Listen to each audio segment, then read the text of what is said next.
অসম চৰকাৰে ইতিমধ্যে প্লান কৰি আছে যে 1 জুনৰ পৰা ক্লাছবোৰ ৰিষ্টাৰ্ট কৰিবলৈ। যদি ক্লাছবোৰ ৰিষ্টাৰ্ট হয় তেন্তে কোন শ্ৰেণীৰ পৰা কোন শ্ৰেণীলৈকে ক্লাছবোৰ কৰা হ'ব, কেতিয়া কৰা হ'ব, এসপ্তাহত কেইটা ক্লাছ কৰা হ'ব, এই সকলো ভিডিঅ'ত আলোচনা কৰিম। আৰু ক্লাছ 10 আৰু 12ৰ বিনামূলীয়া পাঠ্যপুথি কেতিয়া বিতৰণ কৰা হ'ব আৰু ক'ত বিতৰণ কৰা হ'ব, সকলো এই ভিডিঅ'ত আলোচনা কৰিম। চ' ভিডিঅ'টো আপোনালোকে লাষ্টলৈকে চাব।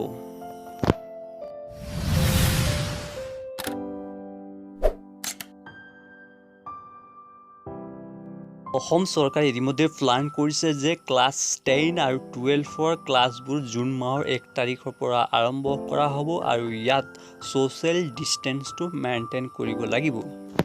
এডুকেশ্যন মিনিষ্টাৰ হেমন্ত বিশ্ব শৰ্মাই ইতিমধ্যে কৈছে যে ষ্টেট গভৰ্ণমেণ্টৰ যিটো প্লান আইডিয়া সেইটো চেণ্ট্ৰেললৈ কনচিডাৰ কৰা হৈছে। এতিয়া চেণ্ট্ৰেল গভৰ্ণমেণ্টে কি আইডিয়া দিয়ে, কি অৰ্ডাৰ দিয়ে, সেই লৈ অপেক্ষা কৰি আছে। হেমন্ত বিশ্ব শৰ্মাই কৈছে we are thinking of resuming classes for 10 and 12 student after the summer vacation. মতলব ছামাৰ ভেকেশ্যনটো ইতিমধ্যে অসম চৰকাৰে মাহটো ঘোষণা কৰি থৈছে আৰু তেওঁলোকে ভাবিছে যে ক্লাছবোৰ ৰিষ্টাৰ্ট কৰা হ'ব আফটাৰ দ্য ছামাৰ ভেকেশ্যন, গৰম বন্ধৰ পিছত।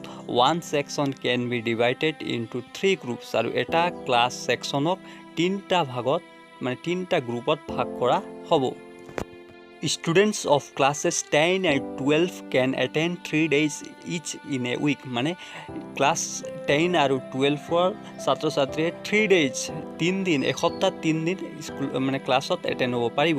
Maintaining social distancing in a bid of curb further academic loss because of COVID-19। ইয়াৰ উপৰিও হেমন্ত বিশ্ব শৰ্মাই কয় যে student of classes 10 and 12 will be able to collect their free text books from May 27। May 27ৰ পৰা তেওঁলোকে ফ্ৰী বুকছ কালেক্ট কৰিব পাৰিব their respective school and colleges by maintaining social distancing and wearing mask আৰু social ডিষ্টেন্সিংটো maintain কৰি তেওঁলোকে school বা কলেজৰ পৰা তেওঁলোকে ফ্ৰী বুক May 27 তাৰিখৰ পাছৰ পৰা 27 তাৰিখৰ পৰা কালেক্ট কৰিব পাৰিব ক্লাছ 10 আৰু 12ৰ।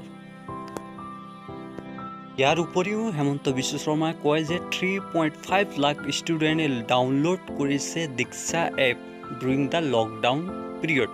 লকডাউনৰ সময়ত 3.5 লাখ ষ্টুডেণ্টে দীক্ষা এপটো ডাউনলোড কৰিছে। আৰু তেওঁ সকলো ছাত্ৰ ছাত্ৰীক ৰিকুৱেষ্ট কৰিছে যে দ্য বিশ্ববিদ্যা আছাম ইউটিউব চেনেলটো ছাবস্ক্ৰাইব কৰিবলৈ। যদি লকডাউনটো আৰু কণ্টিনিউ বাঢ়ি যায় তেন্তে 1 জুনৰ পৰা ইয়াত অনলাইন ক্লাছবোৰ আৰম্ভ কৰা হ'ব।